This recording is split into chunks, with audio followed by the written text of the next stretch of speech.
Jungkook ভাই, চেঁচাচ্ছিস কেন? ওই যে আমার কিছু বলার ছিল, আমি কি বলবো? না, বলতে হবে না, চুপ থাক। কিন্তু কেন? আমি তো বলবোই, তোমাকে শুনতেই হবে।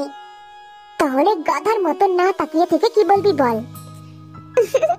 ওই যে তুমি তো আগে এমন ছিলে না, তোমার কি হয়েছে বলো তো? আমার আমার আবার কি হবে? না মানে তুমি সত্যি আগে এমন ছিলে না। আচ্ছা, তো আগে আমি কেমন ছিলাম শুনি? না কিছু না, আগে যেমনই থাকো না কেন, এখন তুমি অনেক ভালো হয়ে গেছো। তার মানে তুই কি বলতে চাচ্ছিস? আগে আমি খারাপ ছিলাম?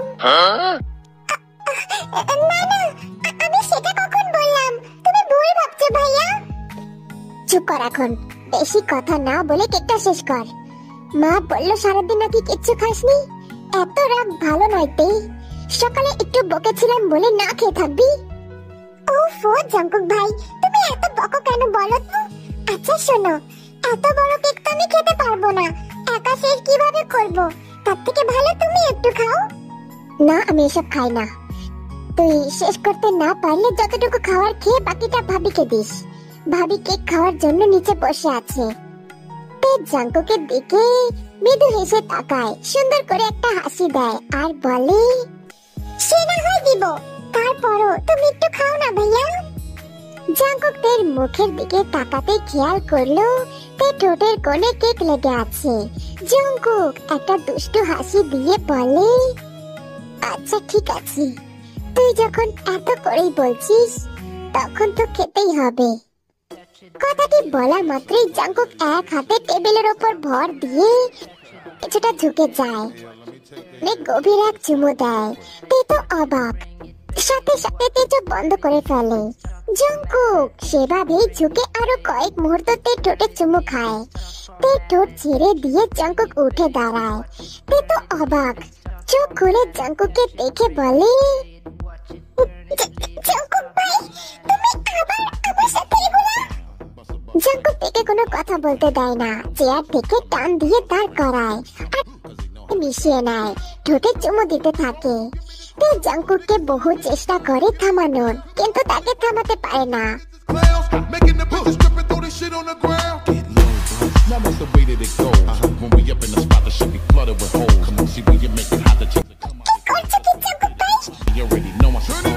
তুই তো অনেক কেক খেলিস না, এবার আমিও না হয় আমার স্টাইলে কেক খাই। আর কেক খাওয়ার কথা কিন্তু তুই বলেছিলি, তো এখন আমি কোনো মানা শুনবো না।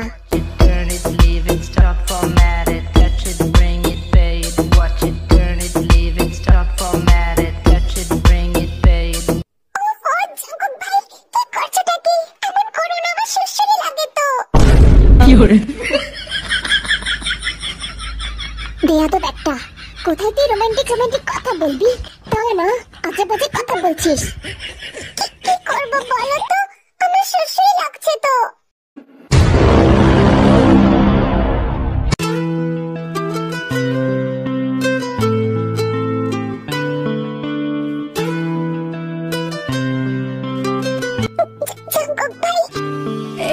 এবার সত্যি কষ্ট হচ্ছে। নো ওয়ে বেবি, চড়াচড়ির কোনো প্রশ্নই ওঠে না। আমাকে কেক খাওয়াতে চাস না, এখন পালাতে চাস কেন? আমি কি জানতাম নাকি তুমি এমন করবা? প্লিজ ভাইয়া ছাড়ো। I am sorry baby, I can't. তোকে তো এই কথা বলা মাত্রই জঙ্কুক আবারও শুরু করে তের উপর তোলপার কাজ। আর এদিকে বেচারাতে নিজের গর্তে নিজেই পড়ে যায়। নিজের মাথার চুল নিজেই ছিঁড়তে ইচ্ছা করে। কেন সে জঙ্কুককে বলল কেক খাওয়ার কথা, কিন্তু তে তো নিজেও জানতো না জঙ্কুক যে এভাবে কেক খাবে।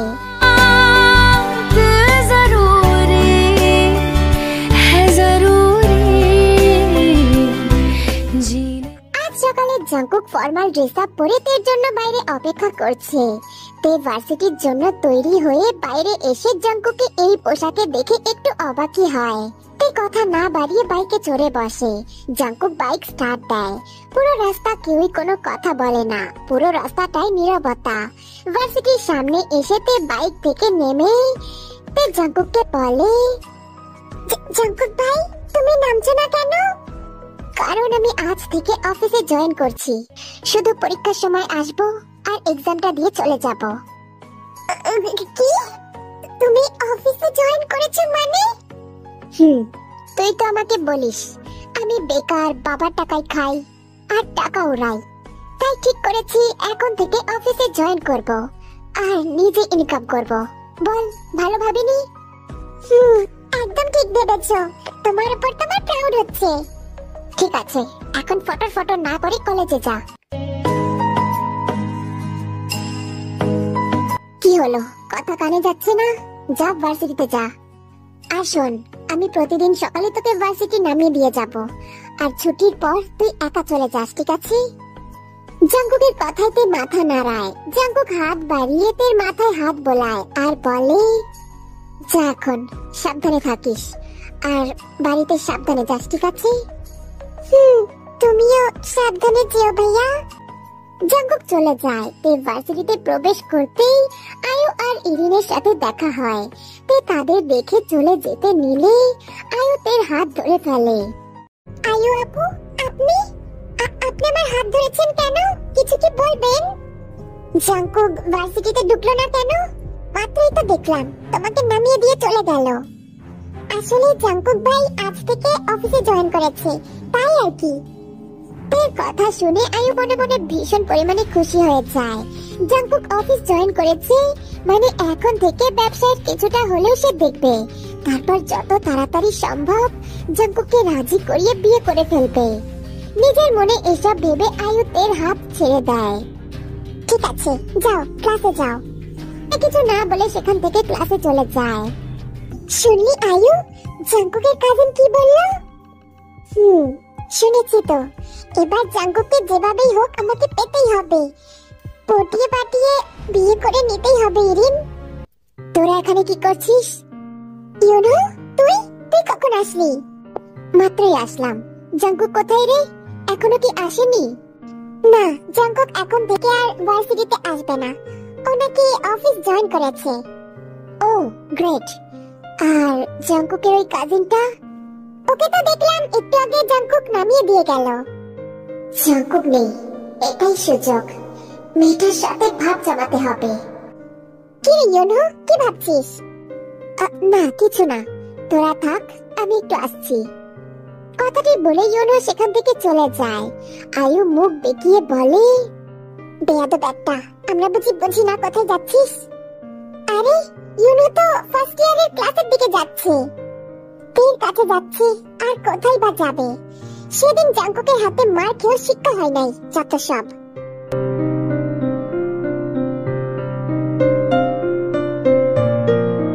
এদিকে ইউনো তের ক্লাসের সামনে এসে উকিঝুঁকি দিয়ে তেকে খুঁজতে থাকে।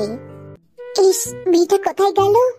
এটাই তো ফার্স্ট ইয়ারের ক্লাস, কেবলই তো ক্লাসে ঢুকলো, চোখের পলকে কোথায় চলে গেল? এই যে, কাকে চাই শুনি? ইউনো পিছে ফিরে ন্যান্সিকে দেখে বোকা হেসে বলে, না না সিস্টার, কাউকে না। কথাটি বলে ইউনো চলে যেতে নিলে ন্যান্সির পিছনে থেকে দাঁড়িয়ে থাকতে দেখে পা জোড়া যেন থেমে যায়।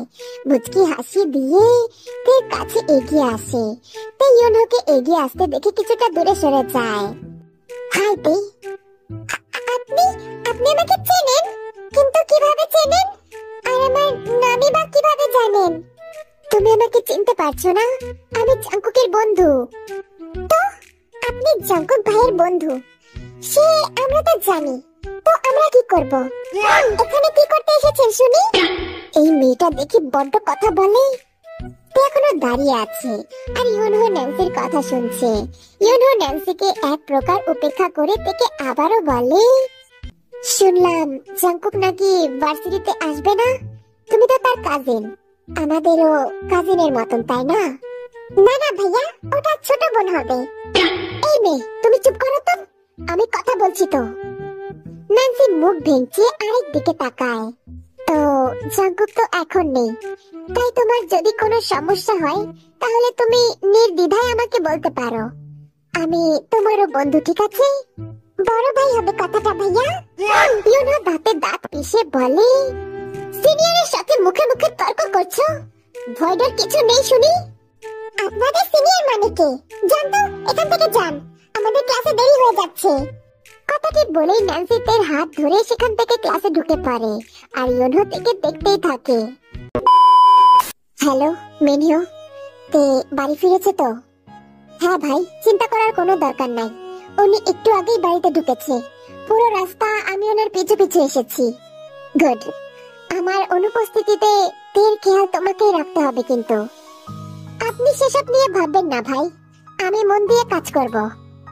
ঠিক আছে। জাঙ্কুক কল কেটে স্বস্তির নিঃশ্বাস ফেলে। দেখলি তো জান, তোর সেফটির জন্য কত কিছু করতে হচ্ছে আমার। তারপরে বলবি জাঙ্কুক ভাই সবসময় তোকে বকে, তোকে ভালোবাসে না? নিজের মনের কথাগুলো বলে জাঙ্কুক নিজেই মুচকে হাসে।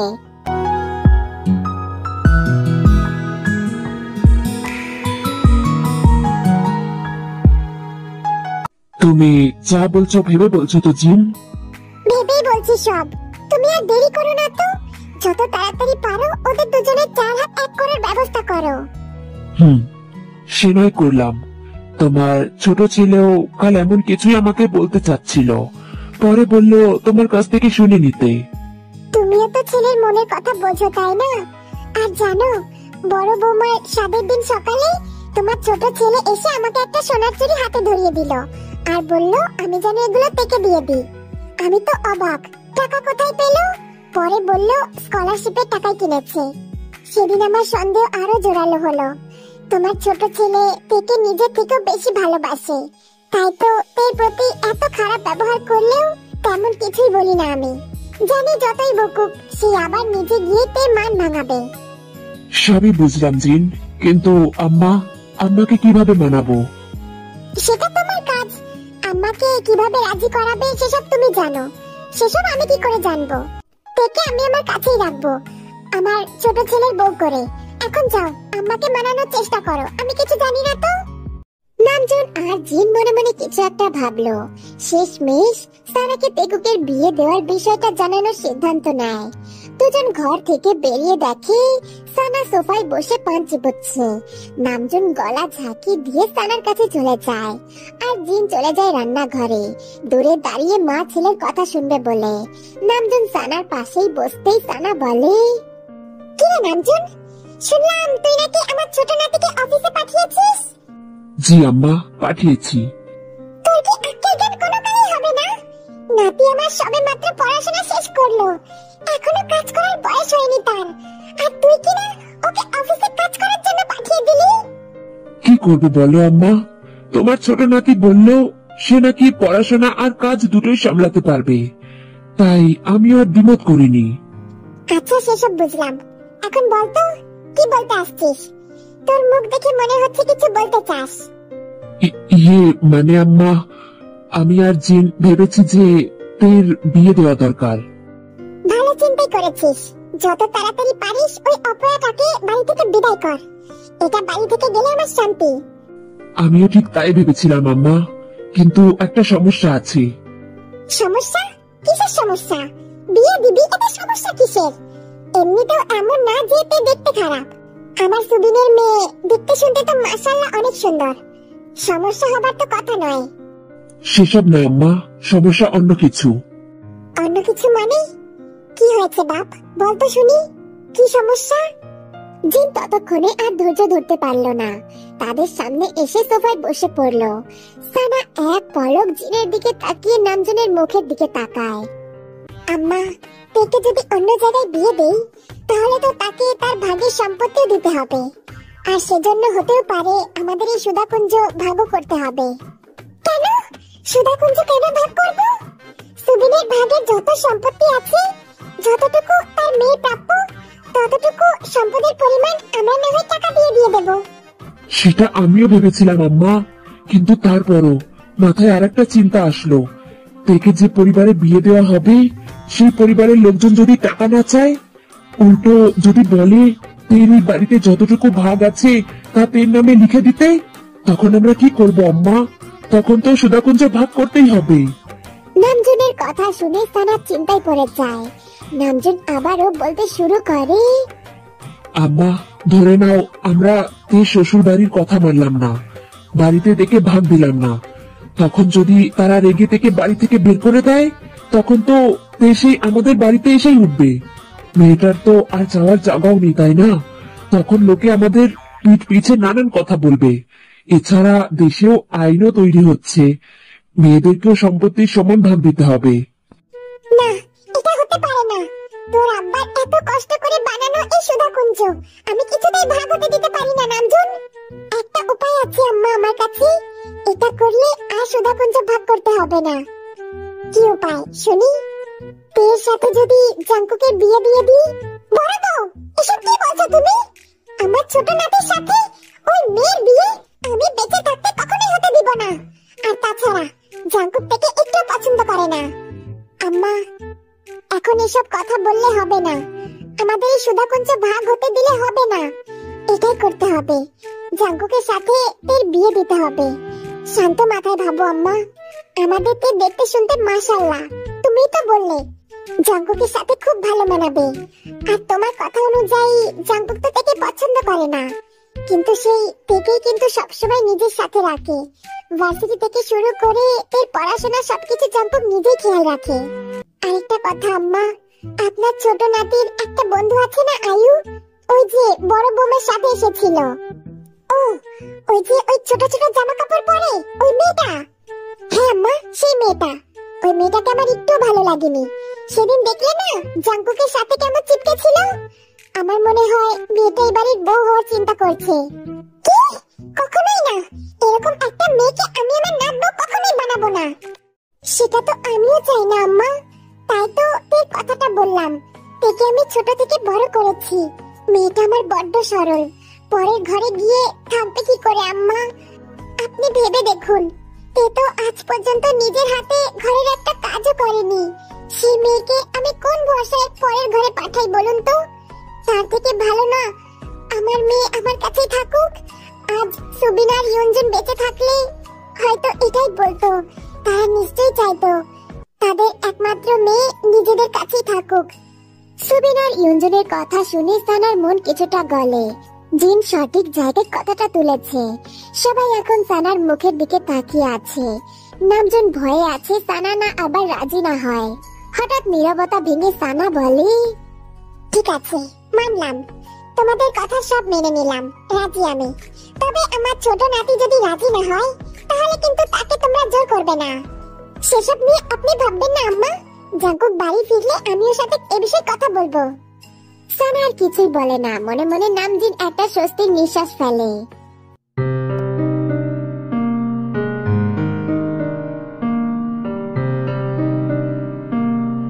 জাঙ্কুক রাতে বাড়ি ফিরতেই জিন এসে ছেলের সামনে দাঁড়ায়।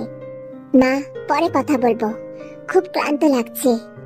কথাটি বলে জাঙ্কুক সেখান থেকে চলে যেতে নিলে জিন বলে ওঠে, জাঙ্কুক বাপ, বিয়ে ঠিক হয়ে গেছে। জিনের কথা শুনে জাঙ্কুকের পা দুটো থেমে যায়। বিচলিত কণ্ঠে জিনকে বলে, এসব কি বলছো মা? কার সাথে বিয়ে ঠিক করেছো? তোমরা আমাকে না জানিয়ে এটা কিভাবে করতে পারো? যার সাথে হবার কথা তার সাথেই হবে। মা, আমি তোমার এসব হেয়ালি কথা বুঝতে পারছি না, কষ্ট করে বলো। জাঙ্কুক বাপ আমার, তোর সাথে আমরা বিয়ে ঠিক করেছি। কথাটি শুনে জাঙ্কুক কয়েক মুহূর্তের জন্য থমকে যায়। তারপর হঠাৎই জিনকে জড়িয়ে ধরে বলে, তুমি সত্যি বলছো মা? হ্যাঁ রে বাপ, তিন সত্যি। বাবা দাদি ওরা মেনে নিল? সবাই মেনে নিয়েছে। তে রাজি? থেকে জানিয়েছো তুমি? না, ওকে বরং তুই খবরটা দে। ঠিক আছে মা, আমি এক্ষুনি যাচ্ছি। জাঙ্কুক জিনকে ছেড়ে দৌড়ে সিঁড়ি বেয়ে উপরে চলে যায়। জিন ছেলের কাণ্ড দেখে মৃদু হাসে। জাঙ্কুক তে রুমে ঢুকতেই তে জাঙ্কুককে দেখে বিছানা ছেড়ে উঠে দাঁড়ায়। জাঙ্কুক কোনো কিছু না বলে তাকে জাপটে ধরে। তে চোখ বন্ধ করে ফেলে আর আলতো হাতে জাঙ্কুকের পিঠ আঁকড়ে ধরে। জাঙ্কুক ভাই, কি হয়েছে? জাঙ্কুক কিছু না বলে তাকে ছেড়ে দেয়। তে এবার জাঙ্কুককে দেখতে থাকে। ক্লান্ত চেহারা, গলার টাইটা ঢিলে হয়ে আছে, শরীর ঘেমে একাকার। কিন্তু তের কাছে কেন যেন জাঙ্কুকে এভাবে দেখে অন্যরকম চিন্তা মাথায় ঘুরপাক খাচ্ছে। ইচ্ছে করছে শক্ত করে জড়িয়ে ধরে জাঙ্কুকের পরিশ্রান্ত চেহারায় পাগলের মতো চুমু খেতে। জাঙ্কুক তের খুব কাছে এসে বলে, লাল টুকটুকে শাড়ি পরে তোকে খুব সুন্দর লাগবে, তাই না সোনা? কি, আমি হঠাৎ লাল শাড়ি পরতে যাব কেন? সময় হলে দেখতে পাবি সোনা। শুধু এইটুকু মাথায় রাখ, তুই শুধু আমার। তোর শরীরের প্রতিটি ভাঁজে শুধু আমার ছোঁয়া থাকবে, বুঝতে পেরেছিস জান? একথা শুনে লজ্জায় তের গাল দুটো লাল হয়ে গেছে। কি বলছে এসব তার জাঙ্কুক ভাই? তের ভাবনার মাঝে জাঙ্কুক আবারও তের ঠোঁটে চুমু দিতে থাকে।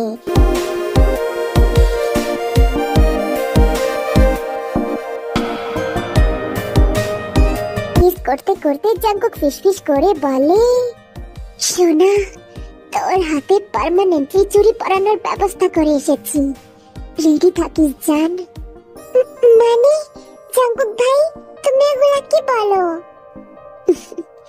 সময় হলে সব জানতে পারবি জান। এখন একটু কাছে আয় তো, ভালো লাগছে না, খুব দুর্বল লাগছে। আমাকে কয়টা চুমু দে।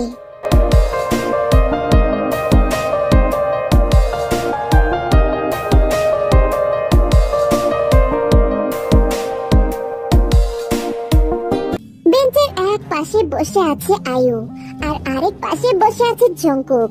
তাদের থেকে কিছুটা দূরে দাঁড়িয়ে আছে ইরিন আর স্কুকাই। ইউনহু আশেপাশে কোথাও নাই, কোথায় আছে কেউ জানে না। আয়ু কৌতূহলী নয়নের জঙ্কুকের দিকে তাকিয়ে আছে।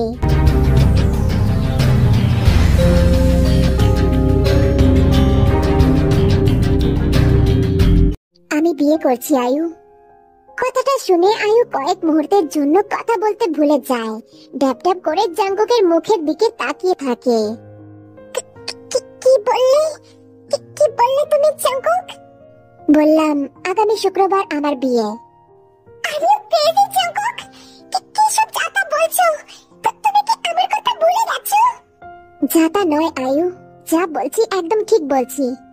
তাই তো আজ তোমাদের সাথে কথা বলতে আসলাম। আমাকে নিয়ে তোমার মনে কি আছে সেটা আমি জানি, কিন্তু সত্যি বলতে তোমাকে নিয়ে আমি কোনোদিনই সেরকম কিছু ফিল করিনি। আমি শুধু একজনকেই ভালোবাসি আয়ু। কি? আর সেটা কি? জাঙ্কুক অদূরে তাকিয়ে এক মনে জবাব দেয়, তে।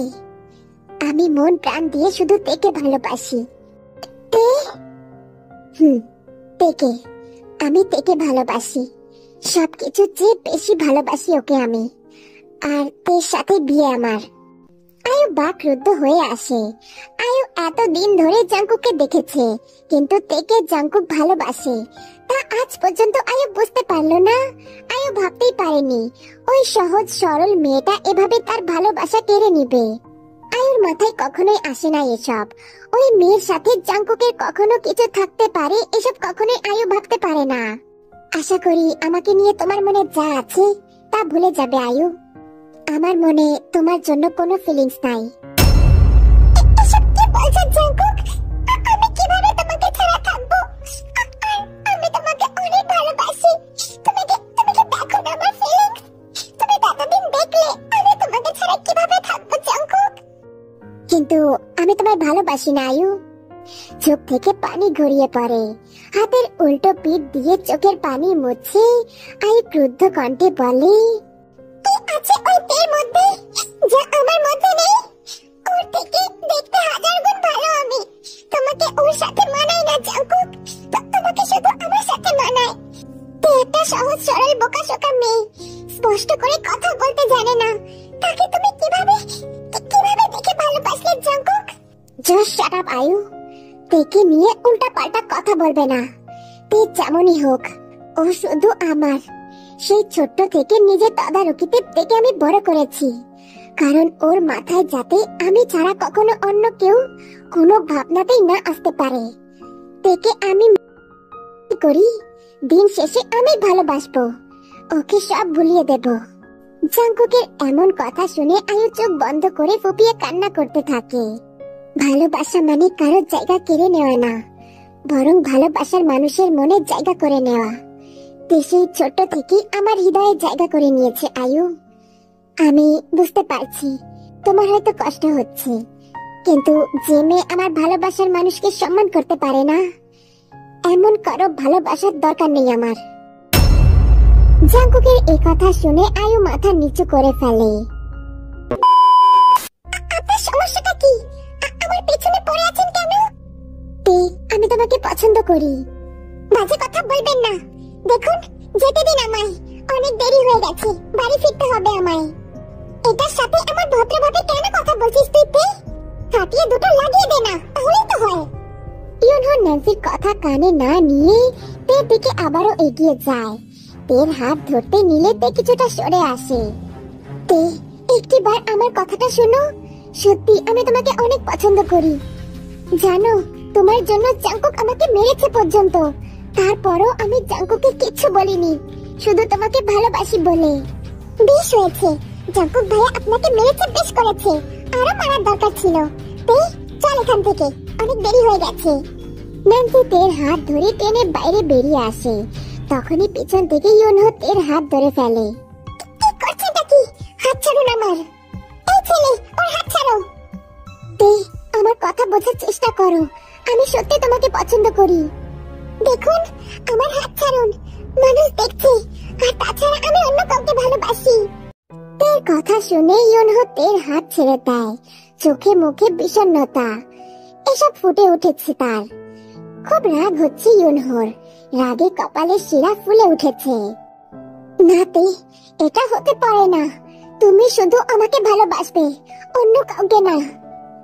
কথাটি বলে ইউনহো তের হাত আবারও ধরতে নিলে তে দূরে দাঁড়িয়ে থাকা জাঙ্কুককে দেখে বলে ওঠে, জাঙ্কুক ভাই, আমি জাঙ্কুক ভাইকে ভালোবাসি। জাঙ্কুকের নাম শুনে ইউনহো ভয়ে দুপা পিছিয়ে যায়। সামনে তাকিয়ে দেখে জাঙ্কুক আয়ুর সাথে দাঁড়িয়ে আছে। এদিকে জাঙ্কুককে দেখে তে দৌড়ে তার কাছে চলে যায়।